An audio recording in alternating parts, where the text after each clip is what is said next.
It's an interesting couple of points you raise, and so I wanted to just sort of respond. I don't know how to pronounce your username, and I'm really sorry. Um, I must not have been following you long enough to have heard you pronounce it. So my apologies. But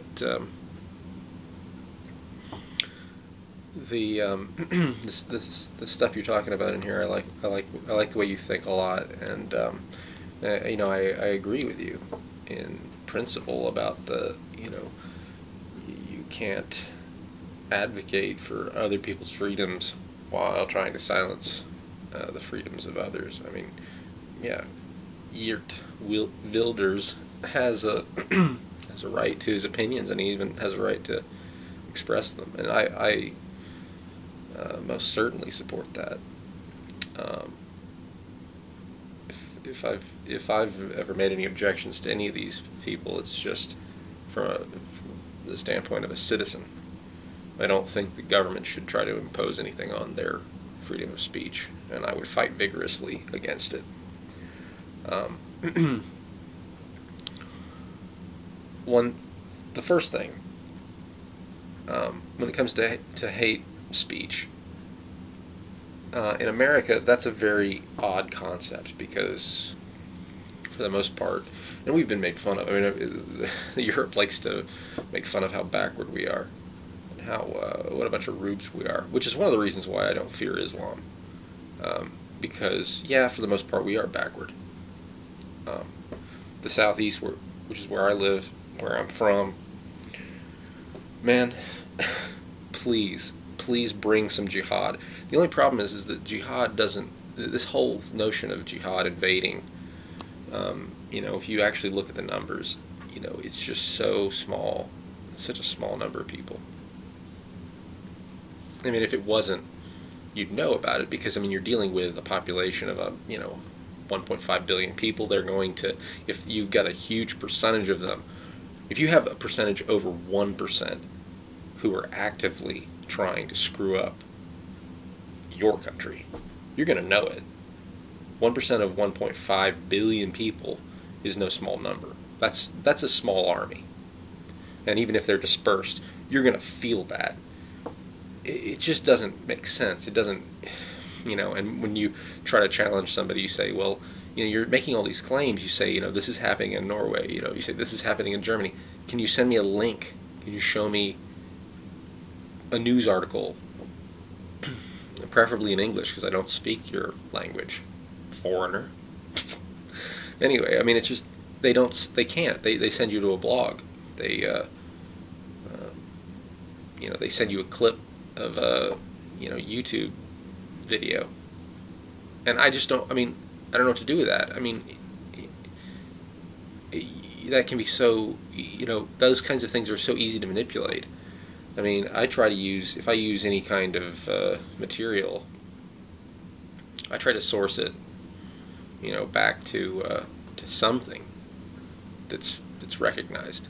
I mean, whether it's a PBS project, or whether it's the New York Times, or whether it's the Guardian, or anything. Even Fox News would be a source. I mean, I'd be loath to use them, but I mean that'd be a source. But I mean, when I try to look up some of these claims, I mean, I come up with blog posts and sometimes even Stormfront, which scares the shit out of me, quite frankly, that anyone would be getting their information from Stormfront is, So, but I appreciate what you're saying. I appreciate the idea that, that the, these individuals have the right to their ideas and to their words, and they even have the right to assemble. At least in my country, and I don't know about Europe. I mean, I don't know what kind of complicated rules, but yeah, I don't agree with the idea of trying to censor somebody because of what they're saying, even if they are trying to whip up a lynch mob. I think that forces racists and xenophobes underground think it makes the bigots, go underground. They've been underground in the States for a long time, and all it really took was about a 20-year period um, between real reform in the South on integration and the present day. Excuse me. Pardon me. There was a 20-year period there where, like, basically, books were written, and this is after the legislation. Books were written, movies, television shows, things like, All in the Family with Archie Bunker. I mean, things like that started to have kind of a impact on the public consciousness, and it became very unfashionable to be a racist. But the basic prejudices of racism persisted, and they persist in the minds of people who hold them. It's my contention that if you're a white person in America, you have prejudices. You are going to have these prejudices because there are still these divides between people. They may not be what you want, but they're there. And to ignore them in your own heart and mind, to say, oh no, I'm not prejudiced. Well, of course you are. Are you a white person? Are you a black person? Are you Hispanic? You have prejudices. You don't know. Now some people will argue prejudice can only really exist, racism can only exist, from a position of power. That's an academic question. I don't know. I'm just talking about the average, everyday interactions on the street. Everyone has prejudices. They see somebody and they have these stereotypes in their mind about how they're going to behave, what they think of the world. This is a part of a survival mechanism, and it's not entirely unhealthy, but you have to be aware of them, and you can't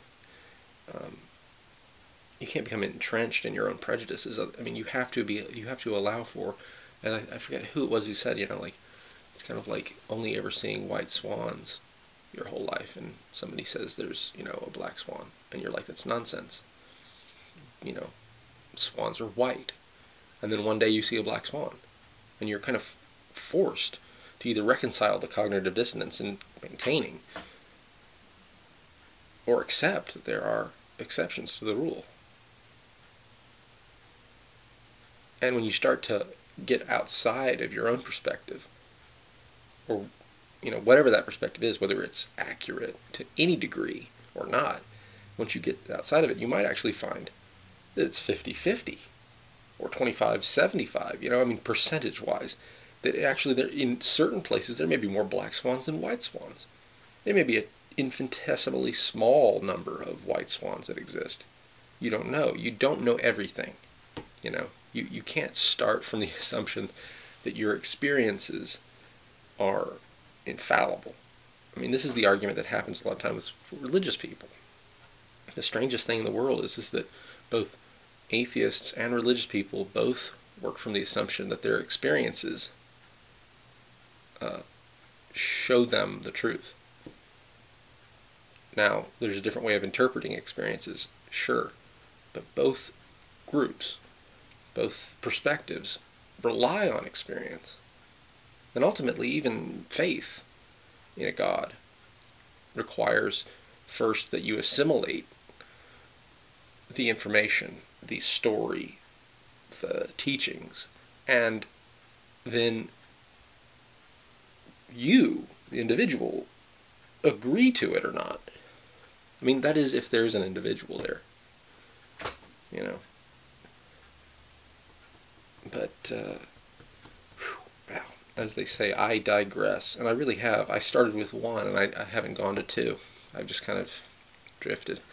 But I just, long story short, I don't know how to pronounce your username. I like your videos, and I just thought I would respond in the only way that apparently I know how.